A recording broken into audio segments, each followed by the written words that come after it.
Hello दोस्तों, देखिए एक लास्ट और बहुत इंपॉर्टेंट एरर डिटेक्शन टेक्निक है। ठीक है, हम लोग पिछले वीडियो में पैरिटी चेक देन चेकसम कैसे करके एरर डिटेक्शन में हेल्प करते हैं, तो ये सब हम लोग देख चुके थे।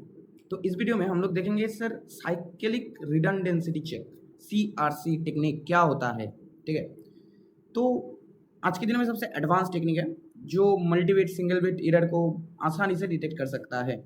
और वाइडली अगर हम लोग यूज केसेस की बात करें तो फिर Ethernet, wifi, data storage systems, ये सब जगह में हम लोग साइक्लिक रिडंडेंसी चेक की तरह जो मैकेनिज्म्स या जो भी फंक्शंस है ये सब हम लोग इस्तेमाल करते हैं एरर डिटेक्शन के लिए। ठीक है, तो देखिए इधर एक सिंपल डेफिनेशन लिखा हुआ है। पहले cyclic redundancy check is a powerful error detection technique used in the data link layer to detect error in transmitted data।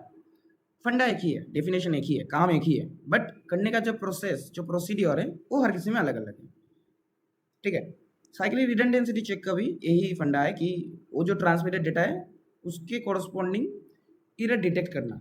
ठीक है, तो इन CRC extra bit called CRC value, मतलब हम लोग इधर एक CRC वैल्यू का हर किसी में एक वैल्यू का इस्तेमाल करेंगे आप लोग। ठीक है, जो value after all receiver end में जाके चेकिंग टाइम में हेल्प करेगा। तो इधर भी एक, जैसे हम लोग पैरिटी में पैरिटी बिट देखे थे, चेकसम में चेकसम वैल्यू देखे थे, इधर भी हम लोगों के पास एक CRC वैल्यू होगा। ठीक है, CRC value are added to the original data before transmission. Transmission से पहले ठीक है, हम लोग ओरिजिनल डेटा के अकॉर्डिंग एक CRC वैल्यू हम लोग कैलकुलेट करेंगे। ठीक है, जिसको हम लोग रिसीवर एंड में भेजेंगे। At the receiver end the receiver data is check using same general polynomial. ठीक है, इधर एक टर्मिनोलॉजी के साथ हम लोग वास्तवायित हुए। ठीक है, इसका नाम है जनरेटर पॉलिनोमियल। ये क्या होता है हम लोग देखेंगे, थोड़ा सा जानेंगे इसके बारे में। ठीक है, if the remainder is zero, इसका अगर रिमाइंडर जीरो रहा तो फिर data considered is error free. अगर जीरो रिमाइंडर फिर से नहीं आया, ठीक है, तो फिर एरर डिटेक्ट हुआ है। कैसे करके ओवरऑल काम, कैसे करके अपना साइक्लिक रिडंडेंसी चेक कैसे करके ओवरऑल काम करता है। देखिए इधर हम लोग एक्सॉर ऑपरेशन का इस्तेमाल करते हैं। ठीक है, एक्सॉर ऑपरेशन पहले एक बोल देते हैं। तो अपना जो एक ट्रांसमीटर एंड होगा, एक रिसीवर एंड होगा, मतलब एक सेंडर एंड, सिंपली लिखते हैं सेंडर एंड होगा। ठीक है, जहां से हम लोग डेटा को भेजेंगे। तो सेंडर एंड में लेट सपोज अपने पास डेटा है, ये अपने पास एक डेटा है सेंडर एंड में। ठीक है, तो इधर से हम लोग सेंडर एंड में भेजेंगे और इसमें हम लोग रिडंडेंसी बिट को ऐड करेंगे। ठीक है, पहली स्टेज में हम लोग रिडंडेंसी बिट को ऐड करेंगे। अब रिडंडेंसी बिट लास्ट में से 3 0 ऐड कर देंगे। ठीक है, 3 0 हम लोग ऐड कर देंगे। तो देखिए इधर हम लोगों को थोड़ा मतलब एज्यूम करना है। ठीक है, कि ऐसे करके हम लोग ऐड कर देंगे। तो ये अपने पास जो आया 3 0 लास्ट में, ये हुआ अपना रिडंडेंसी बिट। तो ऐड रिडंडेंसी कर दिया सर।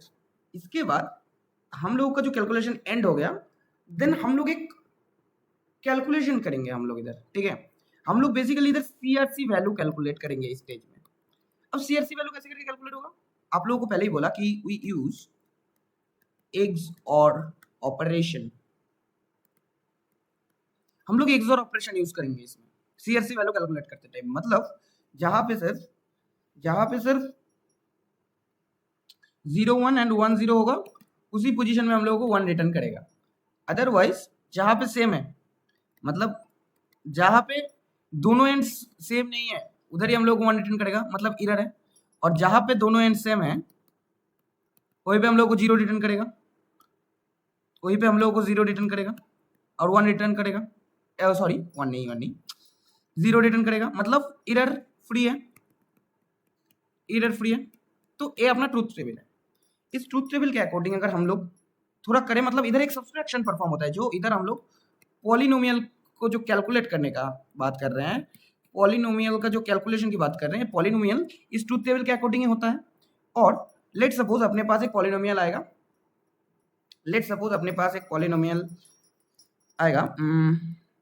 ऐसे करके हम लोग देखेंगे। ठीक है, और 1 0 0, तो एक पॉलिनोमियल जनरेटर है या जनरेटेड पॉलिनोमियल है। ठीक है, तो ऐसे करके इसका एक रिजल्ट आएगा अपने पास। क्या रिजल्ट आएगा, 0 0 0 0 आ गया। देन इसके साथ हम लोग फिर से इसको ऐड करेंगे। ठीक है, फिर से इसके साथ इसको हम लोग ऐड करेंगे, ठीक है।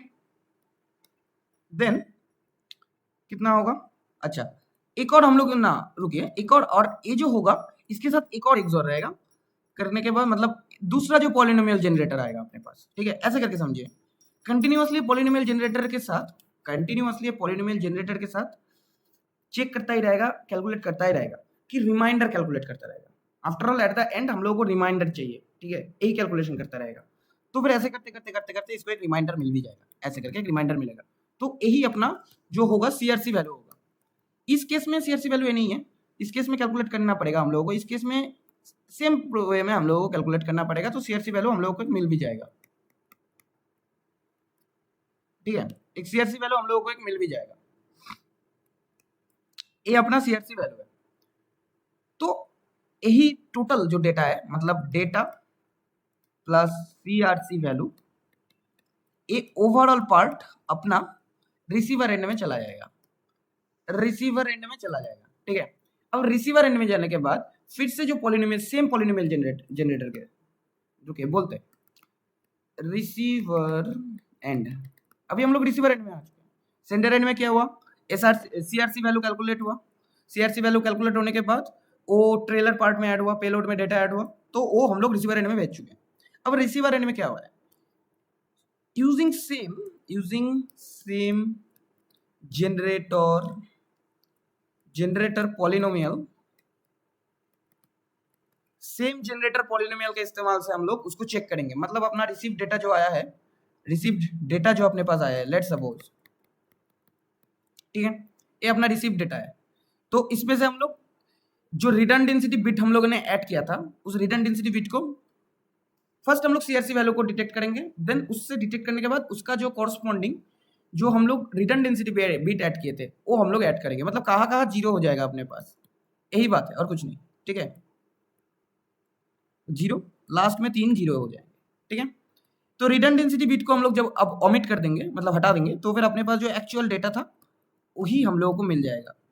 ये जो रिडंडेंसी बिट है, इस टाइम में ये जो टाइम पीरियड होगा, मतलब जब हम लोग पिछले स्टेट में फिर जा रहे होंगे, मतलब अपना जो सेम जनरेटर पॉलिनोमियल होगा उसके कोरस्पॉन्डिंग हम लोग जब वैल्यू से CRC वैल्यू को अलग करेंगे, देन उसके बाद रिडंडेंसी वैल्यू मतलब बिट्स को अलग करेंगे, तो उस प्रोसेस के टाइम हम लोग कंटिन्यूअसली मैच करवाते रहेंगे, या कंटिन्यूअसली प्रोसेस चलेगा कि ये जो ट्रूथ टेबल हम लोगों ने दिखाया अभी, ये मैच होते रहेगा।